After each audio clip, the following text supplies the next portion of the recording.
Hello मित्रों, सभी को बहुत बहुत नमस्कार। चलिए आज हम फिर एक टॉपिक स्टार्ट करते हैं। हम पढ़ रहे थे बीएससी पार्ट 3 का जो यूनिट 5 था उसी का एक टॉपिक, और जो यूनिट 5 थी उस यूनिट 5 में हम फ्लेक्सिबल जो लर्निंग थी उसके बारे में बात कर रहे थे। और आज का जो हमारा टॉपिक रहेगा वो रहेगा trial and error. Trial and error method, trial and error. इसको एक और नाम दे देते हैं हम ऑपरेंट कंडीशनिंग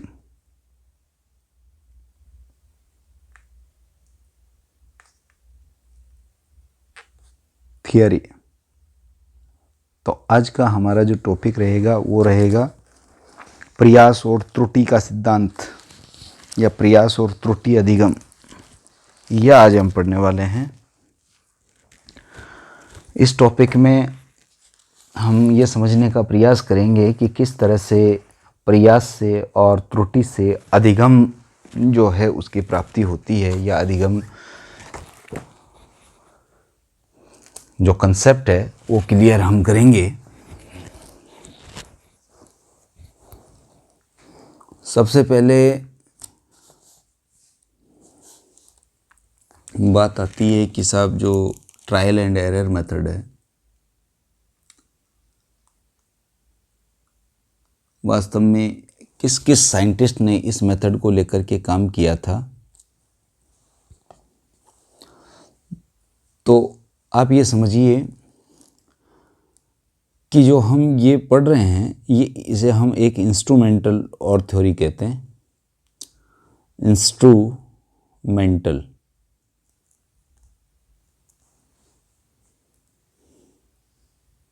कंडीशनिंग,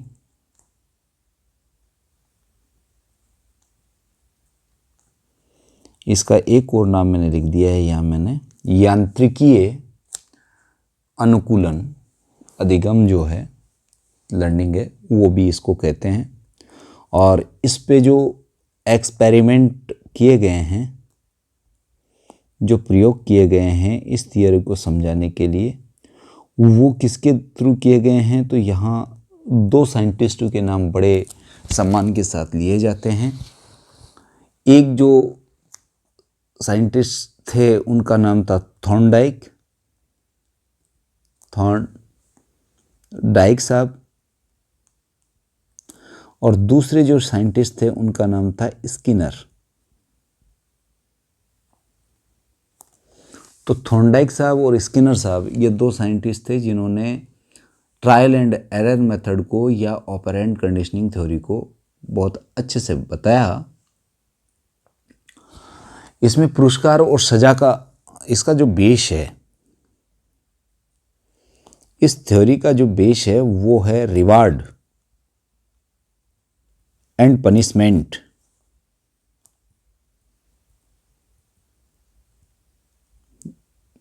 दो चीजें हैं, रिवार्ड एंड पनिशमेंट। रिवार्ड का मतलब क्या होता है? पुरस्कार होता है, और पनिशमेंट का मतलब होता है सजा, दंड। तो इन दोनों टर्म को लेकर ही कोई भी प्राणी क्या करता है? प्रयास करता है और अपनी त्रुटियों को सुधारता है। अगर उसको सजा मिलती है, अगर उसको नुकसान होता है, तो फिर क्या है कि उस चीज़ को छोड़ देता है। और अगर उसको प्रतिफल में कुछ मिलेगा तो इसका मतलब यह है कि वो बार बार करेगा और उससे वो सीख लेगा, अधिगम हो जाएगा उसमें। अब इस थियरी को समझने के लिए सबसे पहले हम बात करेंगे किसकी? थॉर्नडाइक्स एक्सपेरिमेंट की। जो एग्जाम्पल था वो किसका ले रहे हैं हम?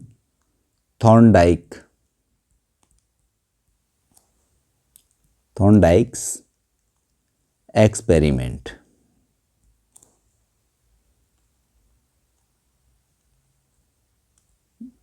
थॉर्नडाइक साहब का जो एक्सपेरिमेंट था, इसमें क्या था, इसमें इन्होंने जो यूज किया इंस्ट्रूमेंट, यूज किया वो था एक प्रॉब्लम बॉक्स था। इसके लिए जिस प्राणी को पकड़ा इन्होंने, इस प्रॉब्लम बॉक्स में जिस प्राणी को पकड़ा उस प्राणी का नाम था केट। यानी ये तो वो प्रादर्श हो गया जिसको लेकर के इन्होंने किया। तो इनके पास एक तो प्रॉब्लम बॉक्स हो गई, एक केट हो गई और एक फूड हो गया। फूड यहाँ किसका काम करेगा? रिवार्ड का काम करेगा। किसका काम करेगा? पुरस्कार का काम करेगा। और ये जो केट थी वो बिल्कुल भूखी थी, स्टार्ड जो थी। इसके अलावा रिवार्ड के रूप में जो फूड था वो एज ए क्या थी, मैं कहूँ तो इसको फिश कह सकते हैं,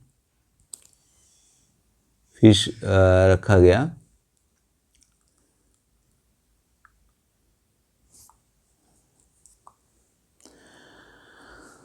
इसमें क्या करते हैं साहब, सबसे पहले आप समझिए कि एक भूखी बिल्ली को, यह हमारा पिंजरा हो गया, यह हमारा क्या हो गया? एक पिंजरा हो गया। इस पिंजरे के यहाँ पर क्या है? एक दरवाजा है। ये क्या है? दरवाजा है। और इस दरवाजे की क्या है? यहाँ पर हमने एक डोरी लगा दी, डोरी को एक लीवर से बांध दिया। यहाँ पर यह हमने लीवर रख दिया एक, यानी इसको अगर दबाया जाए तो ये डोरी खिंच जाएगी और दरवाज़ा ओपन हो जाएगा। इधर दरवाज़ा है और ये बाहर निकलने का साधन है। यहाँ पर क्या करते हैं, एक बर्तन में बहुत सारी फिश रख देते हैं। ये भोजन का काम करेगी। ये फूड मटेरियल रख दिया, सीधा मैं भोजन लिख देता हूँ।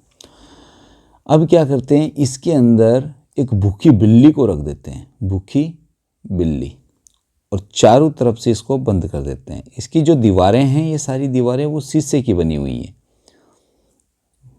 ट्रांसपेरेंट शीशे की बनी हुई है, शीशे की दीवारें। यानी इस पूरे केज के अंदर जो समस्यात्मक बॉक्स है, इसके चारों तरफ शीशे की दीवारें बनी हुई है। इसके अंदर हमने एक भूखी बिल्ली को रख दिया। अब बिल्ली को क्या है कि बाहर पड़ा हुआ ये भोजन जो है वो तो दिख रहा है, ये वाला, लेकिन इसको बाहर निकलने के लिए ये सारी दीवारों से अपना सर टकराती है। पहले तो इधर भी आती है, इधर भी आती है, इधर भी आती है, इस तरफ भी आती है, इस तरफ भी आती है बेचारी, इस तरफ भी आती है, लेकिन उससे ये दरवाज़ा ओपन नहीं होता। एक बार क्या होता है, भूलवश ये बिल्ली जो है, इसका पैर या ये यहाँ इस लीवर के ऊपर आ जाती है। लीवर पे आते ही ये लीवर दब जाता है। दबने से ये जो दरवाज़ा है वो ओपन हो जाता है। और जैसे ही ये दरवाज़ा ओपन होगा तो ये जो फूड रखा हुआ है, ये फूड इसको रिवार्ड के रूप में मिल जाएगा। तो बिल्ली अपनी भूख को शांत कर लेगी। अब फिर क्या करते हैं, इस बिल्ली को वापस से पकड़ के कैद कर देते हैं। कैद करते हैं तो ये क्रिया हम करते हैं बार बार अगर ऐसा करते हैं तो बिल्ली में अधिगम हो जाता है, और अधिगम हो जाता है तो कम समय में और कम समस्या के साथ में वो लीवर को दबाना सीख जाती है। अधिगम इसमें क्या आ जाता है कि भाई लीवर को दबाना है, और लीवर को ही क्यों दबाना है, क्योंकि उसे पता चलता है कि लीवर को दबाने से उसे पुरस्कार मिलेगा, भोजन की प्राप्ति होगी। इसलिए वो क्या करती है, इसको दबाना सीख जाती है। तो ये अधिगम जो है ये कहलाएगा आपका थॉर्नडाइक का एक्सपेरिमेंट। तो इसको हम ये कह सकते हैं कि प्रयास और त्रुटि की विधि के द्वारा जो ज्ञान अर्जित करने की परंपरा है, ये परंपरा न कह के मैं ये कहूँ कि प्रस्तुति है, उसको इसको समझने के लिए थॉर्नडाइक ने एक ऐसे कक्ष का निर्माण किया, एक ऐसे बॉक्स का निर्माण किया जिसके भीतर डोरी युक्त लूप लगा था और उस लूप को खींचा जाए तो उसका गेट ओपन हो सकता था। अब उस बॉक्स में उन्होंने एक भूखी बिल्ली को बंद कर दिया था और भूखी बिल्ली को बंद करके बाहर की तरफ भोज्य पदार्थों से भरा हुआ, मछलियों से भरा हुआ बर्तन रख दिया और उस बर्तन को जंतु कक्ष के शीशों से आसानी से देखा जा सकता था। फिर हम कहें कि स्वयं को स्वतंत्र रूप से जो बिल्ली हर प्रकार से कक्ष का निरीक्षण करती है और इस कार्य में अचानक से अकस्मात वो क्या है डोरी युक्त लूप खींचने में कामयाब हो जाती है और जैसे ही लूप खींचता है वैसे ही दरवाजे का गेट ओपन हो जाता है और बिल्ली बाहर निकल करके भोजन को प्राप्त कर लेती है, संतृप्त हो जाती है। अगर भूख लगने पर फिर से बिल्ली को इसी कक्ष में बंद कर दिया जाए और बाहर वही भोजन रखा जाए तो बिल्ली शीघ्र इस चीज़ को समझ जाती है और अपने पूर्ववर्ती अनुभवों का फ़ायदा उठाते हुए, उनको जोड़ते हुए, उनको काम में लेते हुए वो अधिगम कर जाती है और उसको पता चल जाता है कि लीवर को दबाया, लीवर को खींचा तो उसे भोजन की प्राप्ति हो जाएगी। इस तरह से उसमें ट्रायल एंड एरर मेथड के थ्रू लर्निंग आ जाती है। ऐसे ही अगर हम बात करें स्किनर साहब की तो स्किनर साहब जो थे उनके में एक्सपेरिमेंट की चर्चा जो है मैं यही बताता हूँ कि जो उनका एक्सपेरिमेंट किया गया था वो रैट्स पे किया गया था और रैट्स पे करने का मतलब ये था कि उन्होंने भी क्या लिया था, उन्होंने भी एक समस्यात्मक टी मेज, स्मॉल टी मेज ली थी। यानी जो स्किनर एक्सपेरिमेंट था, स्किनर्स एक्सपेरिमेंट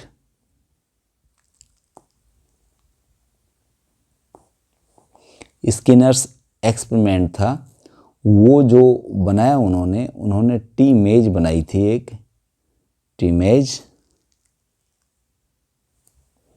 और टी मेज में उन्होंने मूवमेंट करवाया था रैट्स का। टी मेज में किसका मूवमेंट करवाया?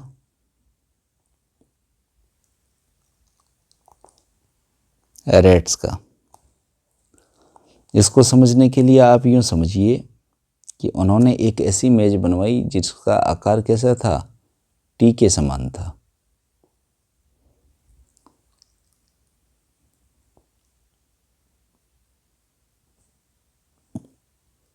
ये लो, ये टी के समान था और इस टी के समान जो एक मेज़ थी, इस मेज़ में इन्होंने क्या यहाँ पर फूड रखा और एक तरफ से इसमें रेट की एंट्री करवाई। रेट क्या है कि इसके अंदर जाएगा जाएगा जाएगा और फिर वो क्या है कि इधर भी जाएगा और इधर भी जाएगा। पहले दिन उसको पता नहीं रहेगा फर्स्ट टाइम, तो वो इधर भी ढूंढेगा इधर भी ढूंढेगा, लेकिन बार बार इसी रेट को इसी में भेजा जाए तो उसको पता चल जाएगा कि हमें उसका मूवमेंट इस तरफ ही होगा, क्योंकि उसे पता है कि इस तरफ भोजन मिलेगा जबकि इस तरफ उसका मूवमेंट है वो नहीं होगा। तो हम ये कह सकते हैं यहाँ पर ये फूड जो है इसके लिए रिवार्ड का काम कर रहा है और यहाँ पर ये रिवार्ड का काम न करके पनिश का काम कर रहा है। पनिश का काम क्यों? क्योंकि भाई वो इतनी एनर्जी अपनी वेस्ट कर रहा है और फिर भी उसको रिवार्ड के रूप में कुछ प्राप्त नहीं हो रहा है, यहाँ पर भोजन नहीं है। तो टी मेज में जब रेट को गुजारा जाता है तो वो जल्दी ही अपनी लर्निंग कर लेता है और वो लर्निंग जो है उसके लिए हेल्पफुल होती है, किस रूप में? भोजन की प्राप्ति में। तो स्किनर साहब ने एक स्मॉल टी मेज में चूहों पर प्रयोग किया और चूहों पर प्रयोग करके ये सिद्ध करने का प्रयास किया कि चूहे बिना गलती किए उस सिरे पर जल्दी पहुंच जाते हैं जहां पर भोजन रखा जाता है। और ऐसा अगर बार बार किया जाए तो एक स्थिति ऐसी आती है कि जो रेट को जैसे ही छोड़ते हैं वो सीधा उसी सिरे पे पहुंचता है जिस सिरे के ऊपर फूड पार्टिकल मौजूद होते हैं या फूड सप्लीमेंट जहां रखे हुए होते हैं। तो स्किनर साहब ने ये अपना प्रयोग जो है टी मेज में से रेट्स के मूवमेंट को देख करके सिद्ध किया। और इस थ्योरी का नाम उन्होंने जो है ट्रायल एंड एरर मेथड के रूप में ही रखा। तो ट्रायल एंड एरर, प्रयास एंड त्रुटि का सिद्धांत कहो, भले यांत्रिक अनुकूलन का सिद्धांत कहो आप, और थॉर्नडाइक का सिद्धांत कहो, भले स्किनर्स का सिद्धांत कहो, आप किसी भी रूप में कह सकते हो, या रिवार्ड एंड पनिशमेंट थ्योरी कहो इसको। तो इस थ्योरी को आप अच्छे से समझा सकते हैं किसके एग्जाम्पल के द्वारा, रैट एंड केट दोनों के द्वारा। रेट को अगर आपको रखना है तो उसके लिए स्पेशल बॉक्स बनवाना, और स्पेशल बॉक्स की जो दीवारें हैं वो ग्लास की होनी चाहिए, और उन ग्लास की जो दीवारें हैं वो ट्रांसपेरेंट हो, जिससे कि बाहर रखी हुई हर चीज़ एक भूखी बिल्ली को नज़र आए और उसको पता चले कि बाहर हाँ भोजन की व्यवस्था है, और लीवर को वो दबाना सीख जाती है धीरे धीरे करके। और थॉर्नडाइक की स्किनर्स की बात करें तो उनके लिए टी मेज, स्मॉल टी मेज बनानी पड़ेगी, और रैट्स को, भूखे रैट्स को लाना पड़ेगा, छोड़ना पड़ेगा, एक सिरे पर फूड रखना पड़ेगा, और इस तरह से रैट धीरे धीरे कम गलतियां करते हुए अंततः सही रास्ते पे पहुंचने लग जाएंगे, और वो ट्रायल एंड एरर मेथड के थ्रू लर्निंग कर लेंगे। तो ये हमारा जो टॉपिक था वो था प्रयास और त्रुटि के सिद्धांत के द्वारा किस तरह से जो है प्राणी अधिगम करता है, और ये जो अधिगम है वो परिवर्तनशील है, फ्लेक्सिबल है। क्योंकि अगर आपने भोजन 10 टाइम तो यहाँ पे रखा, लेकिन 11 टाइम पे आपने यहाँ से उठा करके इसको यहाँ रख दिया और इधर नहीं रखा, तो आने वाले कुछ समय बाद में ये मूवमेंट इधर करने लग जाएगा, क्योंकि वो सीख लेंगे अधिगम से, परिवर्तनशील है, फ्लेक्सिबल है। ये जो अधिगम की प्रक्रिया है, तो वो सीख लेंगे कि साहब अब इधर भोजन नहीं मिलने वाला, भोजन इधर शिफ्ट हो गया है, लेकिन ये इतनी जल्दी नहीं करना पड़ेगा, आपको कुछ उसको वक्त देना पड़ेगा, जिससे कि रेट आसानी से इस लर्निंग को सीख सके। तो इसे ही हम ट्रायल एंड एरर मेथड कहेंगे। इसका बेस ज़रूर ध्यान रखिए आप। यानी इसमें पुरस्कार और दंड का प्रावधान, जिधर दंड मिलेगा यानी जाने से कुछ भी हासिल नहीं होने वाला, उधर ऑर्गेनिज्म किसी भी तरह का मूवमेंट नहीं करेगा, और अगर उसको कुछ मिलता है तो इस प्रक्रिया में उसको कुछ ना कुछ जो है उस तरफ अधिगम वो जल्दी करेगा और आसानी से अपना पुरस्कार प्राप्त करेगा भोजन के रूप में। तो मुझे लगता है कि आपको ट्रायल एंड एरर मेथड या स्किनर्स थ्योरी, या मैं कहूँ कि थॉर्नडाइक्स थ्योरी अच्छे से समझ में आई होगी। अगले वीडियो में फिर से हम एक नया टॉपिक स्टार्ट करेंगे। धन्यवाद और शुक्रिया।